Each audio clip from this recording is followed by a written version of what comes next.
El sistema sanitario español es sin duda uno de los grandes orgullos de nuestro país, un sistema que tiene dos patas principales, la pública y la privada. Hoy en Diagnóstico vamos a hablar con voces autorizadísimas de ambos sectores, por ejemplo, la del doctor Juan Abarca, presidente nada menos que de HM Hospitales. Con él vamos a comenzar Diagnóstico, pero antes hacemos un repaso de la actualidad en 3 minutos.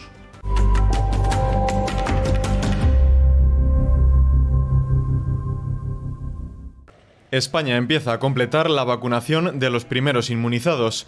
Varias comunidades comenzaron el domingo a administrar ya la segunda dosis del fármaco de Pfizer y BioNTech a los ancianos y personal de residencias que el pasado 27 de diciembre recibieron la primera.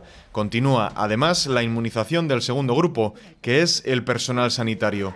A la estrategia de vacunación se ha incorporado la primera partida, 35.700 dosis, del medicamento de Moderna, que también requiere 2 inyecciones por persona.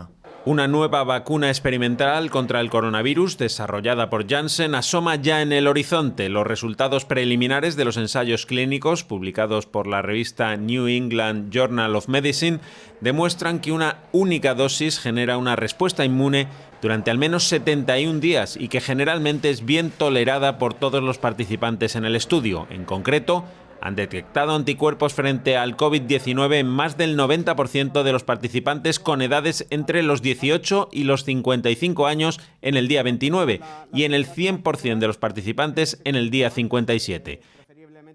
La misión de la OMS que busca el origen del COVID-19 ya está en Wuhan. De momento, los científicos guardan cuarentena en un hotel hasta el próximo día 28. Después tendrán ante sí 2 semanas de visitas a distintos lugares relacionados con el coronavirus en esta ciudad y entrevistarán a médicos, antiguos pacientes y comerciantes. China promete cooperación, algo que no ha sucedido hasta la fecha. De acuerdo a mi información, actualmente sus visados tienen suficiente tiempo para satisfacer los requerimientos de su trabajo en China. El objetivo de la OMS es arrojar luz sobre el origen del COVID, aunque advierten de que llegar a una conclusión definitiva puede tardar años. Los tenistas que van a participar en febrero en el Open de Australia comienzan a hablar de boicot al torneo después de que 72 de ellos estén en aislamiento durante 14 días sin poder entrenarse. Son los que iban a bordo de 2 vuelos en los que se detectaron varios positivos. Los jugadores piden que al menos se les ofrezcan habitaciones más grandes y material suficiente para entrenar, como bicicletas estáticas que de momento solo están en las dependencias de los cabezas de serie. Nadal ya se entrena por ahora sin problemas en las pistas de Melbourne.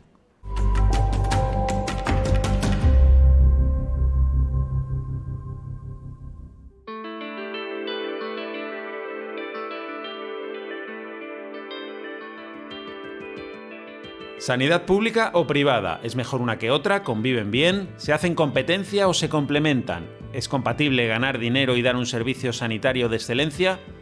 Todas estas preguntas y algunas más nos las contesta hoy alguien que sabe mucho de todo esto, Juan Abarca, médico y gestor sanitario, en concreto, presidente de una compañía de la dimensión de HM Hospitales, con 16 centros hospitalarios en nuestro país. Y con toda la experiencia acumulada a lo largo de estos años, gestionando un grupo tan grande, exitoso como este, ¿haría algo diferente de lo que ha hecho? Yo creo que tenemos el modelo que queremos tener y que yo creo que hemos sido capaces de mantener a pesar del crecimiento, ya no solamente en la Comunidad de Madrid, sino en otras comunidades donde hemos ido creciendo y donde hemos trasladado ese modelo que hace que HM Hospitales sea un único hospital, es una única marca, una única historia clínica, guías de buenas prácticas transversales para todo el grupo, intentar de la mejor manera posible conseguir esas sinergias asistenciales. Por tanto, tenemos lo que queremos tener, una empresa que prioriza la atención al paciente sin descuidar los intereses empresariales que son totalmente lícitos y dignos, ¿no? Precisamente sobre esto quería preguntarle, ¿no? Porque efectivamente la sanidad privada en España es un puntal de la sanidad, elegida además por millones de españoles, pero parece que el hecho de que tenga que ser una empresa rentable además, porque si no, no existiría, parece que goza de mala prensa por eso, incluso que tiene que pedir a veces hasta perdón, ¿no?, por existir. Sí, pero eso la culpa no es de la sanidad privada, la culpa es que somos se interpreta que la sanidad privada es fruto del fracaso del sistema sanitario público. A los defensores, algunos defensores de la sanidad pública, yo me considero el primer defensor de la sanidad pública, pero a los defensores de la sanidad pública parece que lo primero que les interesa es que la sanidad privada esté peor para que no se la necesite, ¿no? Lo que pasa es que, pues afortunadamente en esta empresa, en este país, existe la Constitución, la libertad de empresa y los ciudadanos tienen la capacidad para elegir libremente si quieren pagar un seguro y utilizar los servicios sanitarios privados, ¿no? Y contra eso pues no se puede luchar, no se puede pelear, no se puede ir en contra de ello, ¿no? Y bueno, estamos en el año 2020 y claramente el sistema sanitario privado en España es un modelo de éxito. Claro, el movimiento se demuestra andando y los dos sistemas han demostrado que pueden coexistir. Pero ¿sale ganando uno respecto al otro? ¿Quién gana? ¿La sanidad pública, la privada? El sistema sanitario, al igual que el sistema sociosanitario, está constituido por la pública y la privada, con la diferencia de que la privada representa el 70% de las infraestructuras, de los recursos. En el sistema sanitario, el 30% de los recursos es el sistema sanitario privado, ¿no? Entonces, esa coexistencia es una obviedad que no se puede soslayar. Lo que pasa es que además es buena para ambas. Primero, porque la coincidencia de ambas, la confluencia de ambas, al sector sanitario privado le obliga a mirar más allá de los resultados empresariales. Porque tiene que generar un producto sanitario que compita de cierta manera con el sistema sanitario público. Y eso quiere decir que tiene que también velar por la asistencia, por la calidad asistencial.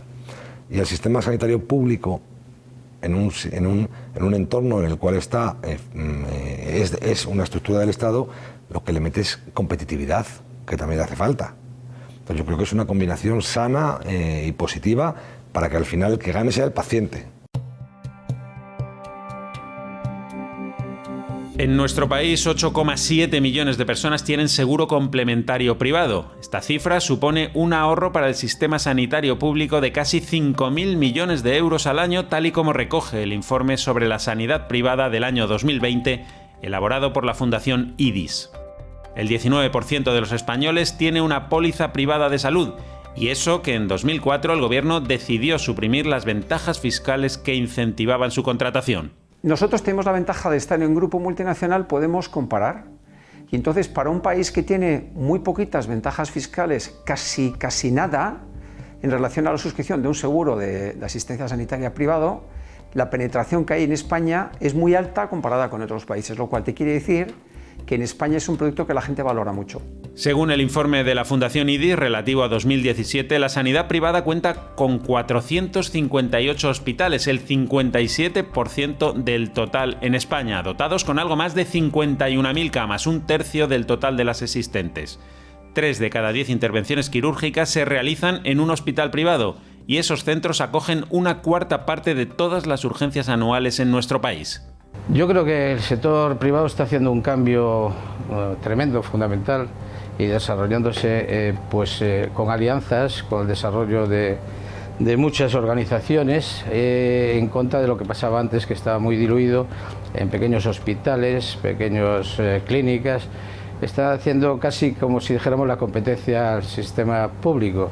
Creo que es bueno para el país. Nosotros no creemos que haya sanidad privada o sanidad pública. Lo que hay es sanidad buena o sanidad mala. Y hay sanidad buena y sanidad mala en la sanidad privada, y hay sanidad buena y sanidad mala en la sanidad pública, ¿no? Y por lo tanto, yo creo que esa es la discusión. Y todos tenemos que empujar por tener una buena sanidad. La cualificación de los médicos y la tecnología de última generación son clave para el sector sanitario privado. De hecho, está en posesión del 53% de los equipos de resonancia magnética y el 36% de los TAC. La cualidad científico-técnica es la misma, porque no hay unos médicos privados y otros médicos públicos. Los médicos públicos luego trabajan en la privada en un gran porcentaje, ¿no? Entonces, esa es la misma. Y los medios materiales son los que han crecido en los últimos años en las clínicas privadas. Con lo cual, hoy en día prácticamente es exactamente igual el tratamiento y el resultado, ¿no? Eso mismo debe pensar el 84% de los funcionarios, 1,8 millones de personas que eligen una aseguradora privada en lugar de la sanidad pública de su comunidad. El modelo sanitario, lo decías hace un momento, español, es la suma del público y el privado. Desde este punto de vista, ¿cómo es este modelo? ¿Es un buen modelo? ¿Es un modelo enfermo? ¿Cuáles serían sus virtudes y sus defectos? Tiene unas virtudes que todos deseamos, en teoría. O sea, es un modelo que teóricamente es ideal, con garantía al acceso a las estructuras sanitarias, a la innovación, con garantías de equidad entre todos los ciudadanos españoles. Por tanto, los principios son ideales, ¿no? Pero el sistema tiene muchísimos achaques que según pasa el tiempo y la asistencia sanitaria se va haciendo más compleja y el paciente demanda otras cosas porque está cada vez más informado, porque cada vez está más comprometido, cada vez es más consciente de sus derechos, pues yo creo que cada vez muestra más sus carencias. Por eso es necesario. La crisis que hemos pasado del COVID ha hecho que sea absolutamente imprescindible reevaluarlo, y hablan de reconstruirlo, ¿no? A mí me gustaba más la expresión refundarlo, porque creo que estamos gobernados bajo una ley que es del año 86, que es que no había resonancias magnéticas, y todo eso ha cambiado tremendamente en estos 30 años, ¿no? Claro, pero es que desde las instituciones públicas se nos repite machaconamente que la sanidad en España es universal y gratuita. Claro, gratuita no es, desde luego. No, gratuita no es, porque lo pagamos todos a través de los impuestos. Universal, más o menos, pero bueno, ya cuestiones como la equidad y todo eso accesible quedaron en el tiempo del olvido. Ya, hoy por hoy es imposible, aunque solo sea, es utópica, porque aunque solo sea la innovación tecnológica va a tal velocidad y tienes máquinas que te producen una mejora asistencial en la calidad, en el pronóstico, en la supervivencia, que cambian cada año. Y es imposible tenerlas todas en todos los sitios. Claro. De todas formas, al final hay 11 millones de personas que eligen la sanidad privada, o sea que muy mala imagen no tendrá para ellos, lógicamente, si la eligen. Pero también es verdad que existe ese dicho en la calle que es, bueno, si tienes algo serio, sanidad privada está muy bien, pero si tienes algo gordo, vete a lo público. ¿Qué diría usted de esa frase? Que es una frase pasada de moda y que depende de dónde te encuentres. Es decir, si estás en Madrid o en Barcelona, en grandes capitales de provincia, la sanidad privada compite totalmente con la sanidad pública en calidad asistencial. Mira, la diferencia entre la sanidad pública y la sanidad privada hoy por hoy es una cuestión de excepcionalidad, no de complejidad. Yo siempre pongo un ejemplo, que es la unidad de quemados de La Paz, siempre hablo de la misma. Si tú tienes un quemado, obviamente tienes que ir a la... ¿Por qué? Porque es una unidad de referencia para muchísimos millones de españoles y no hay manera posible de hacerla sostenible o viable en el sistema sanitario público, privado. ¿Cuáles son los retos del sistema sanitario en España? Preguntamos a dos gerentes de hospitales públicos tan importantes como La Paz y el Niño Jesús. El principal reto, o uno de los principales retos del sistema sanitario español, es el envejecimiento de la población. Tenemos un alargamiento de la esperanza de vida y ello lleva a un mayor aumento de las enfermedades crónicas.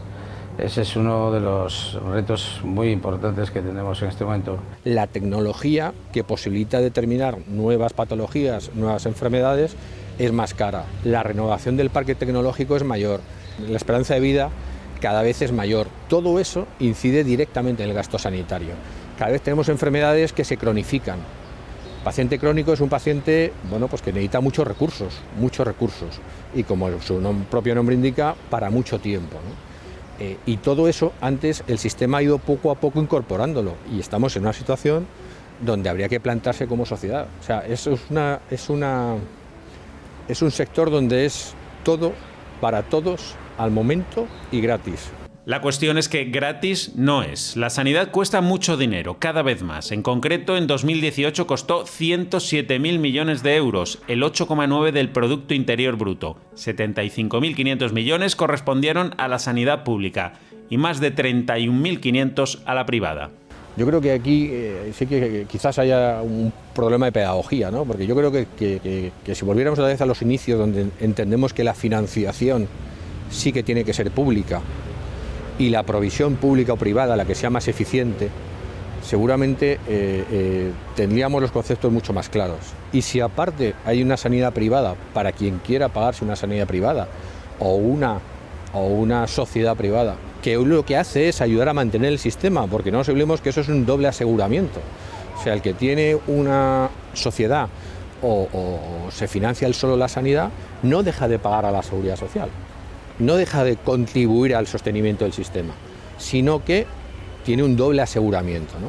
Con lo cual esto de demonizar un modelo, otro modelo, yo creo que es un tema que debería estar más que superado, porque, insisto, deben ser recursos sanitarios a disposición de los ciudadanos. Es casi un mantra que el sistema público no es sostenible, pero el caso es que pasa el tiempo y el sistema público sigue más o menos igual. ¿Cómo prevé que pueda estar la situación dentro de unos años? ¿Tendremos que pagar muchos más impuestos para mantenerlo? ¿El gasto va en aumento cada año? Hombre, obviamente, ¿cómo será? Tendremos que hacerlo más eficiente, ahorrar partidas de otros sitios, de otras partidas. Esto es una cuestión, al final, que vivimos yo creo que a veces tengo un poco la sensación de que vivimos en un mundo aquí los políticos están para lo que quieren hacer los ciudadanos. Y si para los ciudadanos es importante esto, por encima de otras cosas tendrán que priorizar gastos y recortar administraciones o recortar otro tipo de cosas, y a lo mejor no nos podemos permitir tener el mejor sistema sanitario, la mejor atención sociosanitaria, los mejores aves, los mejores aviones, los mejores...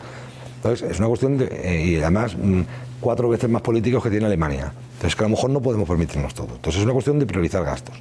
Ya por último, ¿qué opina usted de la polémica que siempre surge cuando se habla de hospitales públicos de gestión privada? ¿Ese modelo puede tener futuro o es siempre una fuente de polémica? Bueno, es una fuente de polémica, eso se ve desde el punto de vista ideológico. Vamos a ver, yo no le digo a las administraciones, a mí nadie me dice cómo tengo que gestionar mis hospitales, ¿vale? Yo tengo todos mis servicios internalizados, pero si mañana queremos externalizar la comunicación o queremos externalizar la limpieza, pues lo hacemos.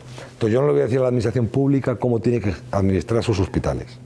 Lo que sé es que tiene que hacerlo de la manera más eficiente posible. Ya está, y cumpliendo la ley. Y eso es lo más importante. Lo que no tiene sentido es, sin ningún dato, hacer una reversión de modelos de gestión público-privada simplemente por una cuestión ideológica o política, porque estás priorizando los intereses políticos y ideológicos a los intereses sanitarios. Ideologías aparte, la realidad es que el sistema sanitario español no puede prescindir hoy día de ninguna de sus dos patas, la pública y la privada. Una complementa a la otra y ambas se empujan a ser mejores en eficiencia y asistencia.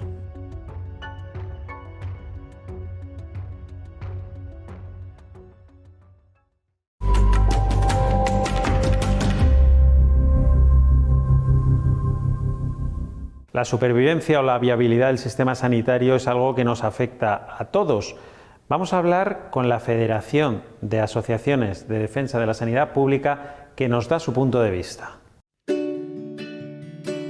La Federación de Asociaciones para la Defensa de la Sanidad Pública se autodefine como una organización apartidista, aunque no neutral, ya que se declara a favor de un sistema sanitario público, universal y redistributivo que garantice el acceso a una atención de salud de calidad en condiciones de igualdad. El sistema sanitario siempre tiene muchos peligros porque se mueve en un entorno de mercantilización y de neoliberalismo, insolidaridad, etcétera, y eso creemos que hace necesario siempre que existan organizaciones que estén dispuestas a luchar para mantenerlo, defenderlo y mejorarlo, por supuesto. A pesar de que la sanidad pública española está, dicen, entre las 10 o 15 mejores del mundo, presenta algunas fortalezas y también numerosas debilidades.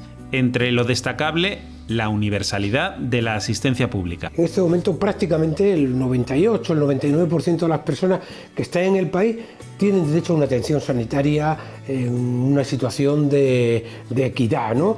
De acuerdo con sus necesidades. Y eso es muy importante, ¿no? Porque eso no hay muchos países en el mundo que lo puedan garantizar. Además, los usuarios de la sanidad pública en España prácticamente no tienen que asumir copagos. En España está el copago sobre prestación farmacéutica, pero por ejemplo no hay que pagar para acudir a un centro de salud, para ser hospitalizado, para hacerse una prueba diagnóstica, etc. Por ejemplo, en Portugal hay que pagar para todo esto, ¿no? En cuanto a las debilidades de la sanidad pública, señalan varias. La principal es que está infrafinanciada, falta dinero y además ha sufrido recortes desde la crisis de 2008, de los que aún no se ha recuperado. Nosotros tenemos un gasto sanitario por habitante y año público, digo público, que es aproximadamente 1.000 euros por debajo del promedio de la Unión Europea. Claro, 1.000 euros por habitante y año es mucho dinero y eso provoca muchísimos problemas a la hora de tener recursos suficientes, ¿no? Las listas de espera y la falta de equidad entre los territorios son otros de los problemas a solucionar. Y por último, consideran que la privatización de la sanidad pública es también muy perjudicial porque pone en riesgo la calidad del servicio. Se sabe perfectamente, por ejemplo, ¿no?, que el sector privado tiene 2,6 médicos, 1,8 enfermeras y 1,50 trabajadores sanitarios menos por cama que el sector público. Bueno, eso al final acaba repercutiendo en la calidad de la prestación del servicio. Desde la Federación creen que la convivencia entre la sanidad pública y la privada es complicada y produce una colisión de intereses. El sector privado, lógicamente, tiene más capacidad de expandirse y más capacidad de negocio, tanto cuanto peor funcione la sanidad pública. Si la sanidad pública funciona bien y responde a las necesidades de salud de las personas en tiempo y forma adecuada, habrá gente que acuda al sector privado, pero será menos gente. Además, consideran también problemática la existencia de médicos que trabajan a la vez en la sanidad pública y en la privada, y apuestan por la dedicación exclusiva de estos profesionales.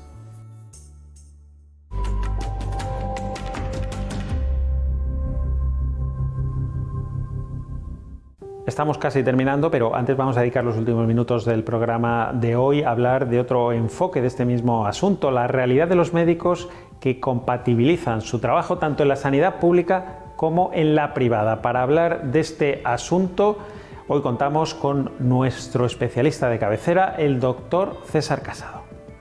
Sin duda, todos podemos estar satisfechos por la seguridad que nos proporciona el sabernos atendidos en caso necesario. Y no solo atendidos, diría que en España estamos muy bien atendidos. Haber alcanzado este punto es mérito de todos y, por supuesto, mantenerlo es también responsabilidad de todos y cada uno de nosotros.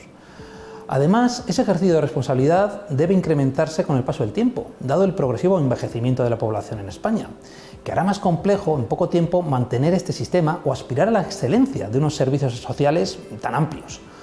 Uno de los elementos claves donde también deberían exigirse responsabilidades es entre nuestros dirigentes. Son ellos quienes deben gestionar nuestra voluntad en nuestro beneficio.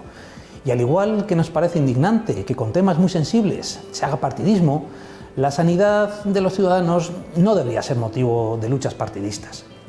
Si tenemos uno de los sistemas sanitarios más eficientes del mundo, sin ser una economía tan potente como indica ese nivel de salud, es también gracias a un modelo que nos ha permitido alcanzarlo.